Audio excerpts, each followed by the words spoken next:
نبدأ شيخنا بارك الله فيك. بسم الله، تفضل. طيب. الحمد لله الذي خلق الإنسان فعلمه البيان، والصلاة والسلام على سيد ولد عدنان وعلى آله وصحبه ومن تبعه بإحسان. أما بعد، اللهم علمنا ما ينفعنا وانفعنا بما علمتنا وزدنا علما يا رب العالمين. تشرفوا بشيخنا الفاضل المحدث عثمان السالمي حفظه الله تعالى ونفعنا الله به وبعلمه. وقد وقفنا في الدرس التاسع من كتاب السير الحثيث شرح اختصار علوم الحديث، قول المصنف رحمه الله تعالى: وحكى ابن الصلاح عن بعض المغاربة أنه تعليق أيضا يذكره للاستشهاد لا للاعتماد، ويكون قد سمعه في المذكرة. وقد رده ابن الصلاح فإن الحافظ أبا جعفر بن حمدان قال: إذا قال البخاري وقال فلان فهو مما سمعه عرضا ومناولة. نعم شيخنا. الحمد لله رب العالمين، وأشهد أن لا إله إلا الله وحده لا شريك له، وأشهد أن محمدا عبده ورسوله صلى الله عليه وعلى آله وسلم. وبعد، مسألة المعلقات عند البخاري طيب على قسمين: بصيغة التمريض وبصيغة الجزم. طيب وما كان بصيغة الجزم فأكثرها صحيحة إلى من علقها عنه البخاري، وأما أنها صحيحة ويشترط فيها الصحة ليس على شرط البخاري، ولهذا لم ينتقد ذلك الدارقطني ولا غيره. مسألة المعلقات بصيغة التمريض لا يلزم أيضا الصحة ولا يلزم الضعف، فبعضها صحيحة وبعضها ضعيفة. وعلى كل بعض المغاربة يذكر هذا يقول للاستشهاد.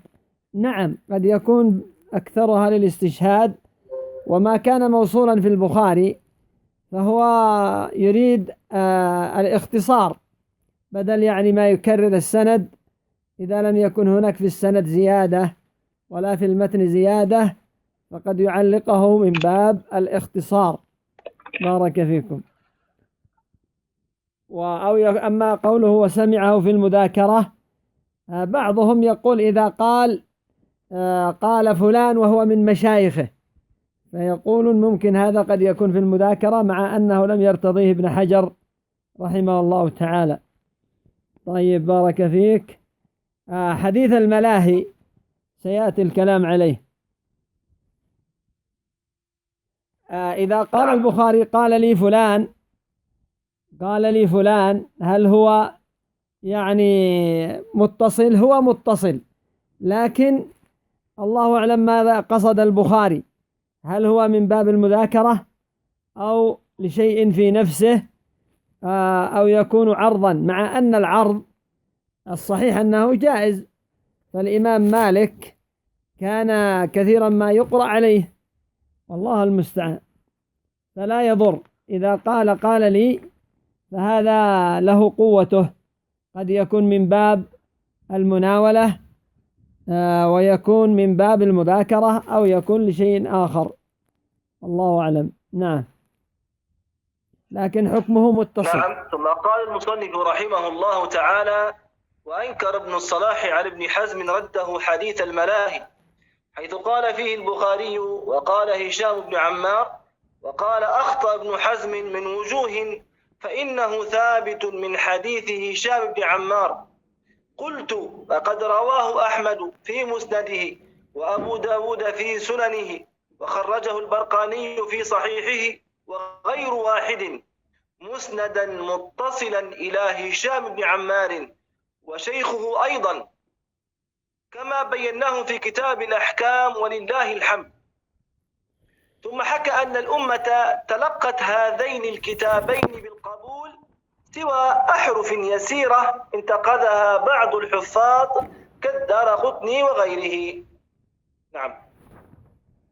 حديث الملاهي الذي هو ليأتين من أمتي أقوام يستحلون الحرى والخمر والمعازف، هذا حديث الملاهي المعازف.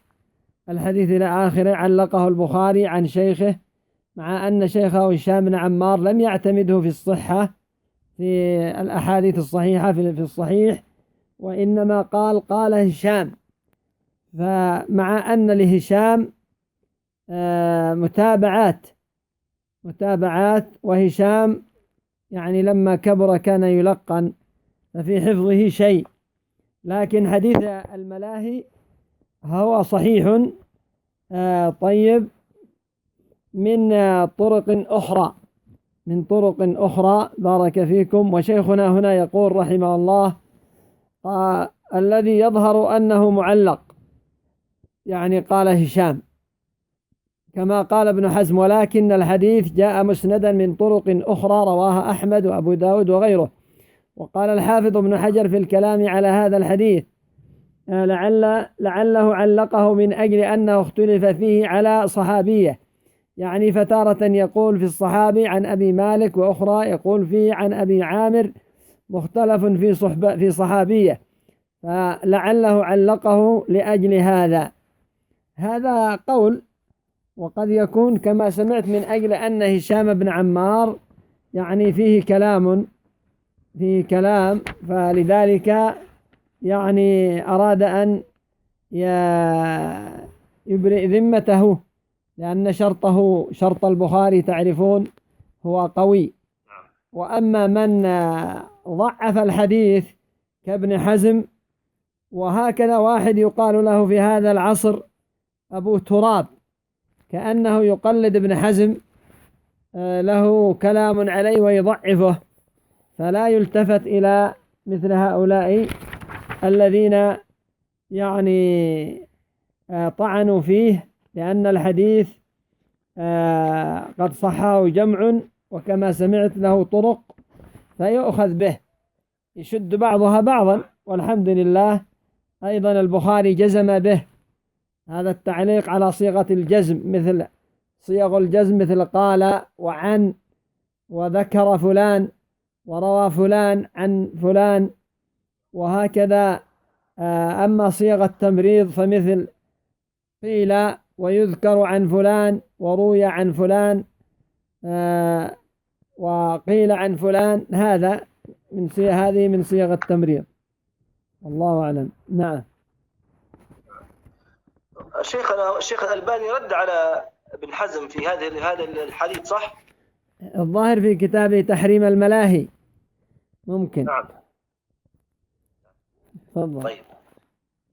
ثم قال المصنف رحمه الله تعالى: ثم استنبط من ذلك القطع بصحة ما فيهما من الأحاديث، لأن الأمة معصومة عن الخطأ، فما ظنت صحته ووجب العمل عليها به لا بد أن يكون صحيحا في نفس الأمر، وهذا جيد. وقد خالف في هذه المسألة الشيخ محي الدين النووي، وقال لا يستفاد القطع بالصحة من ذلك. قلت أي ابن كثير: وأنا مع ابن الصلاح فيما عول عليه وأرشد إليه، والله أعلم. هذه قاعدة طيبة من ابن الصلاح رحمه الله تعالى، أن ما في الصحيحين من الأحاديث تفيد العلم القطع اليقيني، أو نعم يقطع بأن النبي صلى الله عليه وسلم قاله، لأن الأمة تلقته بالقبول، وهذا يدل على صحته، إلا من انتقده الحفاظ كما سمعتم كالدارقطني، مع أن من انتقده الدارقطني وغيره أكثر الصواب مع البخاري، وأكثر ما كانوا ينتقدون على في الأسانيد حتى على مسلم، إلا أن الروايات التي انتقدت على مسلم الصواب مع من انتقد مسلما. لكن البخاري الأكثر أن ما رجحه البخاري هو الراجح، ومما يدلك على هذا ما ذكره شيخنا مقبل الوادعي في تتبعه على كتاب التتبع للدارقطني. فلشيخنا مقبل كلام في التتبع على التتبع للدارقطني، فأكثر ما كانوا ينتقدون على الصحيحين في الأسانيد والمتن، المتون كلها صحيحة إلا القليل جدا. فعلى كل الأحاديث المعلقة التي في البخاري أو في مسلم، وهي في مسلم أقل ونادرة، هي في الحقيقة يعني ليست على شرط الشيخين، حتى لا يقال إنها داخلة تحت ما أجمعت عليه الأمة. هي لم تجمع الأمة على قبول إلا ما كان مسندا، ما كان مسندا لا ما كان معلقا، والله المستعان. ومعنى قول ابن حجر ابن كثير رحمه الله: وأنا مع ابن الصلاح فيما عول، أي ما دل عليه كلامه. والله أعلم. شيخنا حفظكم الله، لو تقرب المايك من فمك حتى يكون صوت أوضح، يعني جزاكم الله خير. طيب.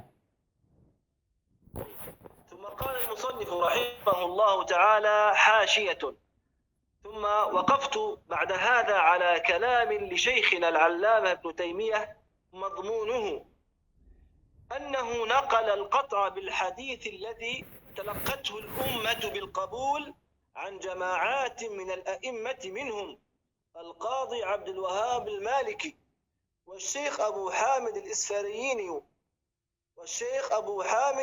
الإسفرايني، والقاضي أبو الطيب الطبري، والشيخ أبو إسحاق الشيرازي من الشافعية، وابن حامد، وأبو يعلى ابن الفراء، وأبو الخطاب، وابن الزاغوني، وأمثالهم من الحنابلة، وشمس الأئمة السرخسي من الحنفية.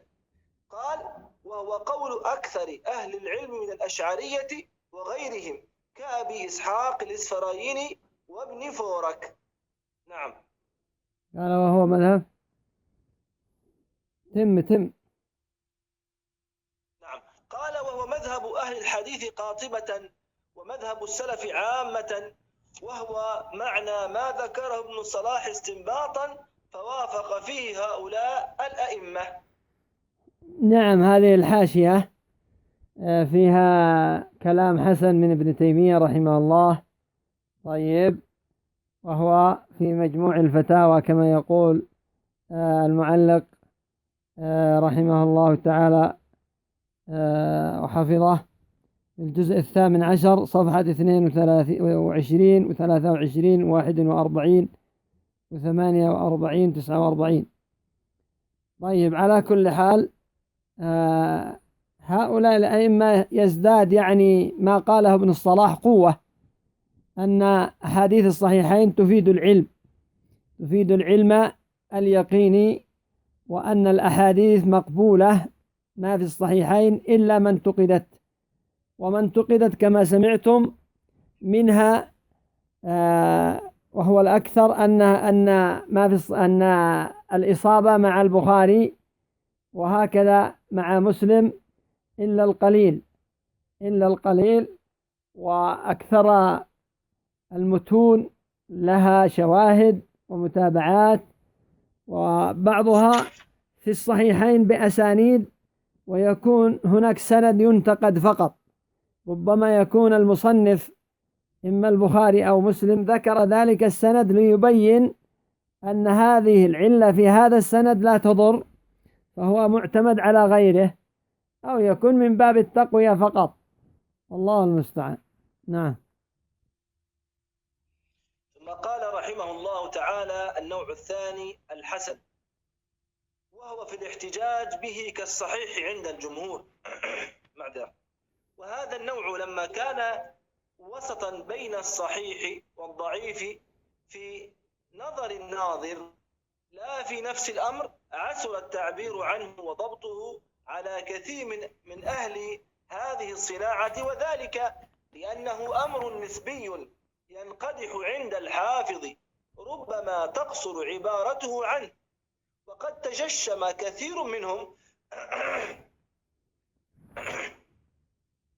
تجشم كثير منهم حده.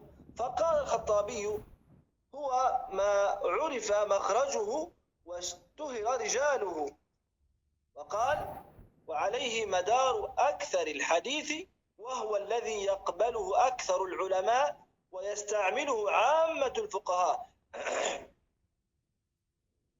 قلت: فإن كان المعرف هو قوله ما عرف مخرجه واشتهر رجاله، فالحديث الصحيح كذلك، بل والضعيف. وإن كان بقية الكلام من تمام الحد، فليس هذا الذي ذكره مسلما له، أن أكثر الحديث من قابل الحسان مسلما له هو الذي يقبله. نعم شيخنا. فليس هذا الذي ذكره مسلما له. نعم جزاكم الله خير، أحسن الله إليكم. فليس هذا الذي ذكره مسلما له أن أكثر الحديث من قابيل الحسان، ولا هو الذي يقبله أكثر العلماء ويستعمله عامة الفقهاء. هذه المسألة، مسألة الحديث الحسن مع تعريفه،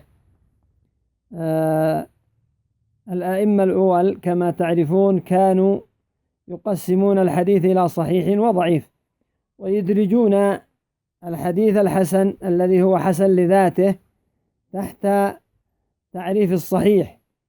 لكن ما دام أنهم يعني افردوه بتعريف خاص، بارك فيك، وهو الحديث الحسن. الحديث الحسن ينقسم إلى قسمين. العلماء اضطربوا في هذا في تعريف الحسن إلى اختلاف كثير، لأنه ينقسم إلى قسمين في الحقيقة: إلى حسن لذاته وهو كتعريف الصحيح، إلا أن بعض رواته خف ضبطه عن رتبة الصحيح، يعني لم ينزل إلى رتبة الضعف. وحسن لغيره كما يأتي، حسن لغيره كما يأتي. ومسألة قوله وهو في الاحتجاج به كالصحيح عند الجمهور، أي عند جمهور المحدثين، وهذا هو الصحيح، أن الحديث الذي هو ماذا بارك فيك الحسن، إذا قالوا حديث حسن يعني لذاته أو لغيره، أنه في الحجية كالصحيح. شيخنا يقول رحمه الله: قوله عند الجمهور إشارة إلى أن هناك من يخالف في هذا. فأبو حاتم يعني الرازي لا يرى الحجية بالحسن كما في تدريب الراوي، والبخاري لا يرى الحجية بالحسن كما في توضيح الأفكار. طيب بارك فيك. والصحيح الحجية به، لأن راويه صدوق تقوم الحجة في روايته بعد بعض الأوقات تجد أبا حاتم يقول ثقة صدوق، وغير أبي حاتم يقول مقالا، فمعناه أنه يحسن حديثه إذا قيل فيه صدوق. يعني قاله الحافظ ابن حجر، قاله ابن حجر رحمه الله، لأن أبا حاتم متشدد. وغيره أيضا إذا قال في الراوي صدوق يقبل ويحسن الحديث، وهذا هو اصطلاح الحافظ ابن حجر أيضا في كتابه التقريب. طيب بارك فيكم. يقول الشيخ: هذا شيء كما أن لفظة صدوق ما فيه في الرتبة مثل ثقة، لا شك أنها أنزل. ونستفيد من هذا إذا حصل تعارض مثل صدوق خالفه ثقة، فنأخذ برواية الثقة. مثلا الثقة يقول عن النبي صلى الله عليه وسلم، والصدوق يقول مثلا يوقفه أو العكس، أو الصدوق جعله متصلا والثقة جعله مرسلا، فنأخذ بقول الثقة عند المخالفة. فلهذا الصدوق ليس في الرتبة مثل الصحيح، مثل قولهم ثقة. نستفيد من هذا عند الترجيحات. أما إذا لم يكن هناك معارضة فنحن نقبله ونستدل به كما نستدل بالصحيح، سواء في باب العقيدة أو في باب الأحكام حلال وحرام أو في باب الترغيب والترهيب. ومرة أنا سألت شيخنا مقبلا الوادعي رحمه الله، قلت: هل نستدل بالحديث الحسن لغيره في باب العقيدة، باب الأسماء والصفات؟ قال: نعم، ما دام أنه قد احتججنا به فنأخذ به في كل شيء، أو نحو هذا. طيب، هنا يقول: وهذا النوع لما كان وسطا بين الصحيح والضعيف في نظر الناظر. في نظر الناظر يعني في نظر العالم وصاحب الحديث.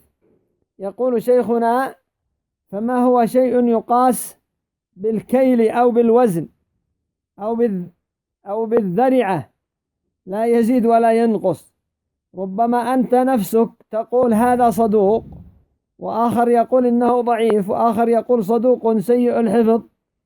يعني الأئمة قد يختلفون على راو بعينه، فمنهم من يقول صدوق، ومنهم من يقول ضعيف، ومنهم من يقول ثقة إلى غير ذلك.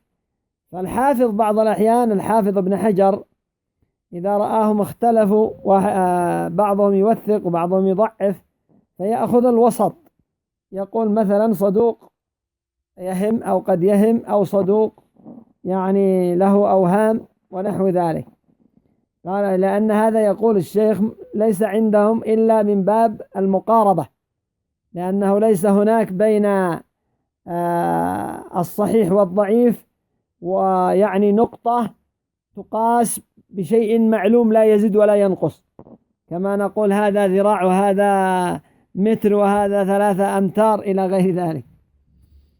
قال: وهكذا يختلف، من أجل هذا يتفرع عليه الاختلاف في الحكم في الحديث، أهو حسن أم هو أرفع من الحسن أم هو أنزل من الحسن. والرتبة بين الصحيح والحسن هي الجيد، كما في تدريب الراوي. طيب، بارك فيكم. وقوله: وقد تجشم كثير منهم. تجشم بمعنى تكلف مشقة هذه المسألة في التعريف يعني. فالخطابي تعريفه حقيقة ليس مسلما له كما يقول ابن كثير، فتعريف الخطابي للحسن ليس مميزا له عن غيره. ولكن كما سمعتم، من أراد أن يعرف الحسن لا بد أن يقسمه إلى قسمين: حسن لذاته وحسن لغيره.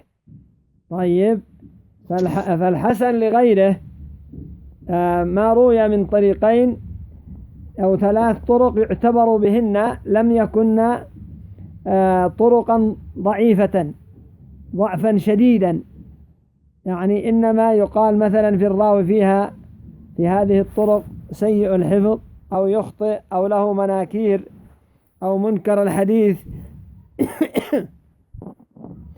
عند غير البخاري، بارك فيكم. وأما الحسن الذي هو لذاته أن يروى بسند رجاله ثقات، أو إلا أنه قد يخف بعضهم أو كلهم يخف عن رتبة الصحيح، ليس إلى حد الضعف، وإنما يخف قليلا، كما سمعت مثل أن يقال لا بأس به، أو يقال مثلا صدوق أو متوسط الحديث، إلا أن ابن معين قد يقول لا بأس به فهو ثقة عنده، والله المستعان. هذا خلاصة هذا الباب. إلى هنا ويكفي. بارك الله فيكم. جزاكم الله خير شيخنا وبارك الله فيكم. شيء من الرسالة، مقدمة الرسالة.